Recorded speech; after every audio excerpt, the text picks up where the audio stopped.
her reason and voice as to be just beginning an inquiry of Thomas as to the source of his intelligence. Mrs. Dashwood immediately took all that trouble on herself, and Eleanor had the benefit of the information without the exertion of seeking it. "Who told you that Mr. Ferrars was married, Thomas?" "I see Mr. Ferrars myself, ma'am, this morning in Exeter, and his lady too, Miss Steele as was. They was stopping in a chaise at the door of the New London Inn, as I went there with a message from Sally at the Park to her brother, who was one of the post-boys. I happened to look up as I went by the chaise, and so I see directly it was the youngest Miss Steele. So I took off my hat, and she knew me and called to me, and inquired after you, ma'am, and the young ladies, especially Miss Marianne, and bid me I should give her compliments, and Mr. Ferrars, their best compliments and service, and how sorry they was they had not time to come on and see you, but they was in a great hurry to go forwards, for they was going further down for a little while, but hows'ever, when they come back, they'd make sure to come and see you." "But did she tell you she was married, Thomas?" "Yes, ma'am. She smiled, and said how she had changed her name since she was in these parts. She was always a very affable and free-spoken young lady, and very civil behaved, so I made free to wish her joy." "Was Mr. Ferrars in the carriage with her?" "Yes, ma'am. I just see him leaning back in it, but he did not look up. He never was a gentleman much for talking."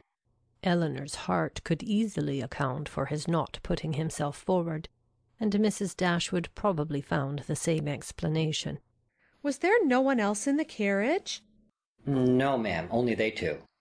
"Do you know where they came from?" "They come straight from town, as Miss Lucy, Mrs. Ferrars, told me." "And are they going farther westward?"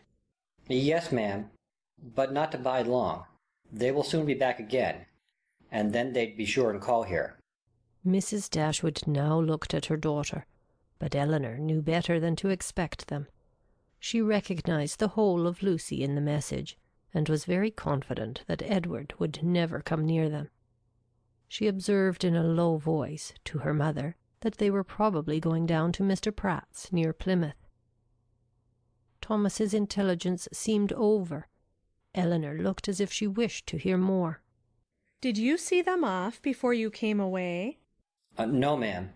The horses were just coming out, but I could not bide any longer. I was afraid of being late." "Did Mrs. Ferrars look well?" "Yes, ma'am. She said how she was very well, and to my mind she was always a very handsome young lady, and she seemed vastly contented." Mrs. Dashwood could think of no other question, and Thomas and the tablecloth, now alike needless, were soon afterwards dismissed. Marianne had already sent to say that she should eat nothing more. Mrs. Dashwood's and Eleanor's appetites were equally lost, and Margaret might think herself very well off, that with so much uneasiness as both her sisters had lately experienced, so much reason as they had often had to be careless of their meals, she had never been obliged to go without her dinner before. When the dessert and the wine were arranged, and Mrs. Dashwood and Eleanor were left by themselves, they remained long together in a similarity of thoughtfulness and silence. Mrs. Dashwood feared to hazard any remark, and ventured not to offer consolation. She now found that she had erred in relying on Eleanor's representation of herself, and justly concluded that everything had been expressly softened at the time, to spare her from an increase of unhappiness, suffering as she then had suffered for Marianne. She found that she had been misled by the careful, the considerate attention of her daughter, to think the attachment, which once she had so well understood, much slighter in reality than she had been wont to believe, or than it was now proved to be. She feared that under this persuasion she had been unjust, inattentive, nay, almost unkind, to her Eleanor, that Marianne's affliction, because more acknowledged, more immediately before her, had too much engrossed her tenderness, and led her away to forget that in Eleanor she might have a daughter suffering almost as much, certainly with less self-provocation, and greater fortitude.